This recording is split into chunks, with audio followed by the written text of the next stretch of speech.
নমস্কার বন্ধুরা, কেমন আছেন সবাই? দেবশ্রী লাইফস্টাইলে নতুন একটি ভিডিও নিয়ে হাজির হয়ে গেলাম। দেখুন কাদের সঙ্গে আপনাদের আলাপ করাচ্ছি।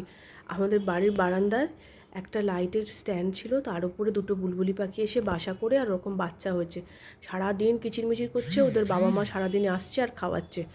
আর সকাল সকাল ব্রেকফাস্ট নিয়ে চলে এসেছে, বাড়িতেই দিয়ে গেছে পরোটা ছোলার ডাল। খেয়ে স্নান টান করে পুজো আচ্ছা করে রেডি হয়ে একটুখানি রান্না বান করে নিচ্ছি, চিকেন স্টু আর হচ্ছে তার সাথে মাছের ঝাল করে নেব আর ভাত। আর বিশেষ কিছু করব না, কেননা শরীরপত্র একদম ভালো নেই, ওই জন্যই তাড়াহুড়ো করেই এটা করে নেব। আর একটু বেশি করেই চিকেন স্টুটা বসিয়ে দিচ্ছি, যাতে যদি শরীর খুব খারাপ থাকে না উঠতে পারে বিকেলের দিকে, মোটামুটি গরম করে ওরা খেয়ে নিতে পারবে। তাই তাড়াহুড়ো করে বসিয়ে দিচ্ছি চিকেন স্টুটা। বিশেষ কিছু একদম হালকা করে করব। একটুখানি গোলমরিচ, রসুন কুচি আর আদা কুচি দিয়ে দিয়েছি। তেলের সাথে দিয়েছি সামান্য একটু বাটার দিয়ে এটা একটু ভাজা ভাজা গন্ধ হয়ে গেলে, ভাজা ভাজা গন্ধ উঠলে তার মধ্যে পেঁয়াজটা দিয়ে দেবেন।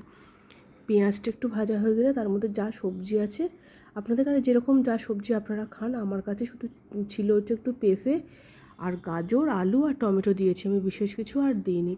তো আপনারা ক্যাপসিকামও অ্যাড করতে পারেন, বিনসও দিতে পারেন। আপনারা কে কীরমভাবে স্টু করেন একটু জানাবেন। আমি অনেক রকমভাবেই করি, কিন্তু এটা খুব সহজসাধ্য এবং সহজে খুব হজম হয়ে যাবে। কেন শরীরটাও তো সবার আমাদের ভালো নেই, সেই জন্য বেশি রিচ না করাই কিছু ভালো, সেই জন্য হালকা করেই করলাম। তাড়াহুড়ো করে আর হালকা করে, যতটা তাড়াতাড়ি পারা যায়, কেননা একদম দাঁড়াতে পারছি না, এত শরীরটা দুর্বল হয়ে গেছে, এত শরীরটা খারাপ। সমস্ত আনাজগুলো দিয়ে ভাজা ভাজা করে নিচ্ছি। আমি যেদিনের ভিডিওটা শেয়ার করছি সেদিন অনেকটাই দেরি হয়ে গেছে আপনাদের সাথে শেয়ার করতে। সেদিন ছিল শুক্রবার, সেদিনকে আরও খুবই অসুস্থ ছিলাম আমি, একদমই উঠতে পারছিলাম না। কোনো রকমের রান্নাটা না করলে নয়, হয়তো বাইরে থেকে কিনে খাওয়া যেত, কিন্তু বাইরের খাবার যতটা অ্যাভয়েড করা যায় ততটাই ভালোই শরীর খারাপ অবস্থায়। এদিকে মাছটাও ভাজে, এদিকে চিকেন স্টুটাও করছি। এই পর্যন্তই। আর চলুন, আপনারা কে কেমন আছেন আমাকে বলবেন, একটু কমেন্ট করবেন। ভিডিওটা যদি ভালো লেগে থাকে একটু লাইক, শেয়ার এবং কমেন্ট করে দেবেন।